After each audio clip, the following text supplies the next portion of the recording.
arms from my body and hooks his finger to my chin and lifts my head up to face him. There's so many emotions battling their way on his face. He looks barely human. No human could be feeling so many things, so many different emotions at once, surely. What do you want? He whispers. What do you want from me? I look up at him. Tears streaming down my face, and I'm breathing harsh and ragged. I struggle for words, but not only it's hard to speak but only because it's hard to speak while I'm sobbing so hard. I've got no doubts about what I want from him. I want you to kill me. If you had any mercy, you'd kill me. I pause, gulping in a sob. He just looks furious. Or else you would go now and leave me here alone to die. Abruptly, he pushes me back.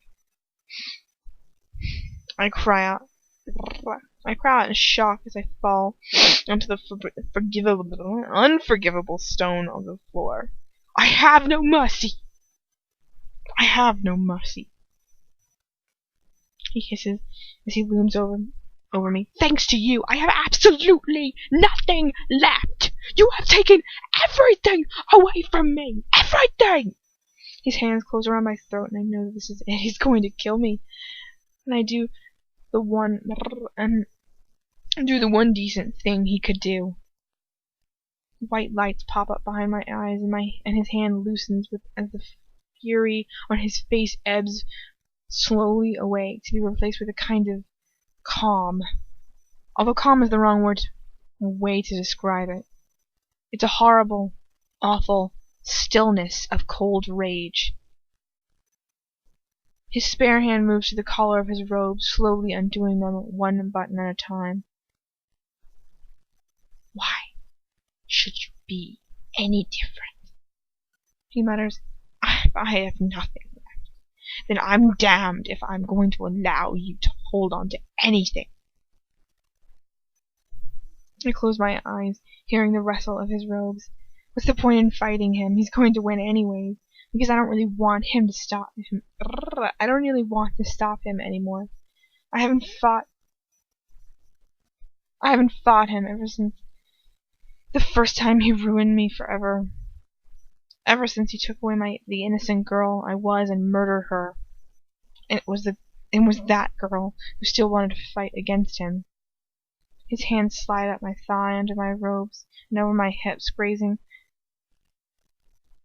on my protruding hip bone. The weight of him almost takes my breath away as he leans over me. If I have nothing, he whispers, then neither can you. I open my eyes to see him looking down at me with a terrifying possessiveness. You will not have me sleep, he mutters, his fingers working down the buttons of my robe, undoing them painfully slowly. I shall make sure of it. The rage and anger in him, my age and rancor at him, my rage and anger at him, at myself, claw in my chest as I lash out at him, making to grab his arm. Just go away! I scream, backing away from him, pulling myself back against the floor. What you're offering me is nothing compared to what he can. To what he can. He loves me. I know. You don't know what that means, but it means more than anything else in the world. And I could give him the love he deserves, if you'd only let me. And it's 2 seconds and he's got me again, retching me forwards, his fingers biting into my wrist. Are you telling me that he means... Are you telling me that he means anything like what I mean to you? Don't make me laugh. You are mine. You always will be. I feel my spread claw-like fingers relaxing with sheer hopelessness. I want him. to just take me away take me away forever, to where there's nothing but me and him. No one has to tell us it's wrong, it's unnatural, illegal. But how can that be when he himself believes it is forbidden? His eyes are huge black pools. As he pauses at me, pushes me down onto the floor again, looming over me. "You know this," he whispers, placing his hand over my cheek and rubbing his thumb over my lips. "Why? When you know you belong to me, do you still try to fight against me?" "I don't belong to anyone." "No?" He moves his hand down, trailing over my stomach, but I lock my knees together and raise my fist again, beating at his chest, trying with all my might to force him away. "Do you really think that after everything, after what I've done to Ron today, that I'm just going to betray him again? I love him, I do. Stop smirking like that, damn you. I won't hurt him anymore. I just won't."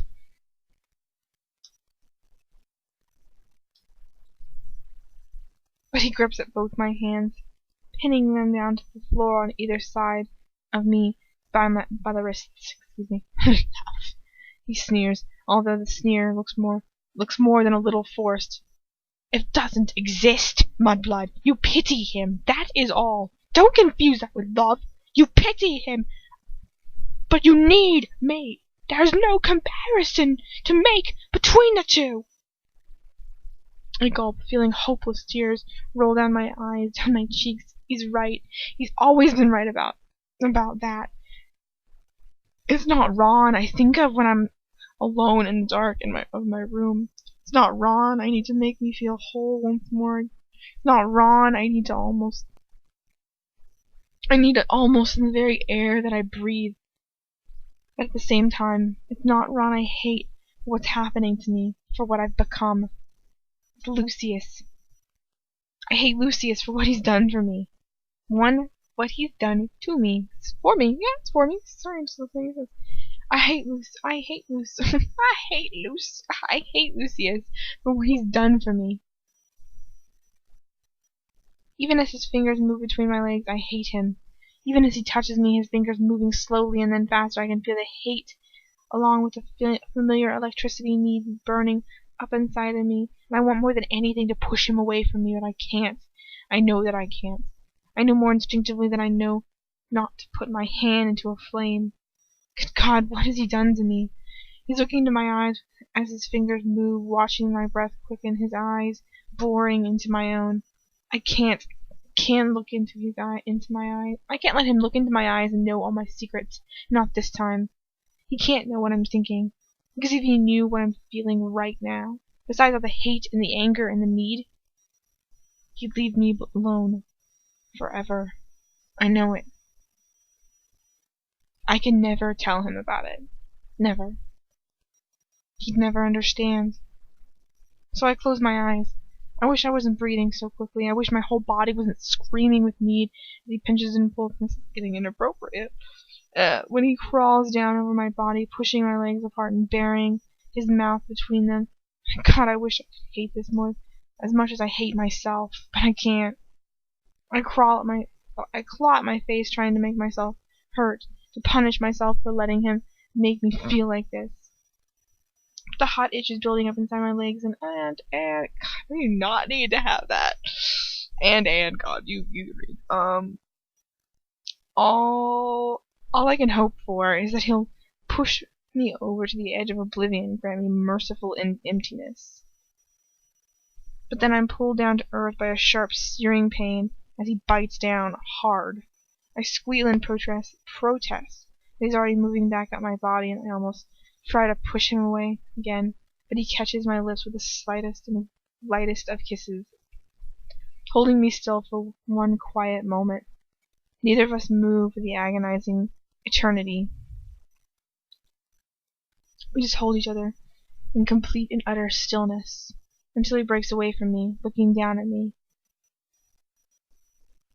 The gray of his eyes has been swallowed up completely by the black of his pupils.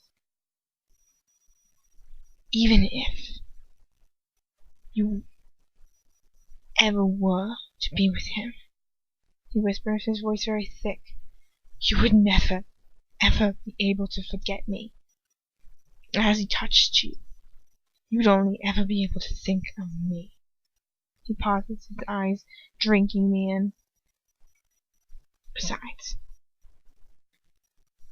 it's only the material. You will never get away from me. I'm damned if I'll give you up to anyone, let alone Weasley." His hand hooks under my knee and spreads my legs wide, so wide that the inside of my thighs burn. Mutely I let him do what he wishes. "You're mine forever, my blood." He pushes into me, and he bites down onto my neck, his teeth ravaging my skin, violating me in just one more way, but I cling to him because I can't fight the need. All I want, but all I... Oh my god. I cling to him because I can't fight the need I can fight the need all I want, but I know that I'll never win. I couldn't fight against my own feelings any more than I could swim against a raging tide. That doesn't stop me from sobbing. Even as I moan in need and sweet agony, I sob so hard that it makes me want to die. But he just kisses my tears, licking them off my cheeks as he moves inside of me, as if it were his life source. As if by taking my tears of lost innocence into him, they could somehow redeem him. If only things could be that simple. There are some things that are just not. There are some things that are irredeemable.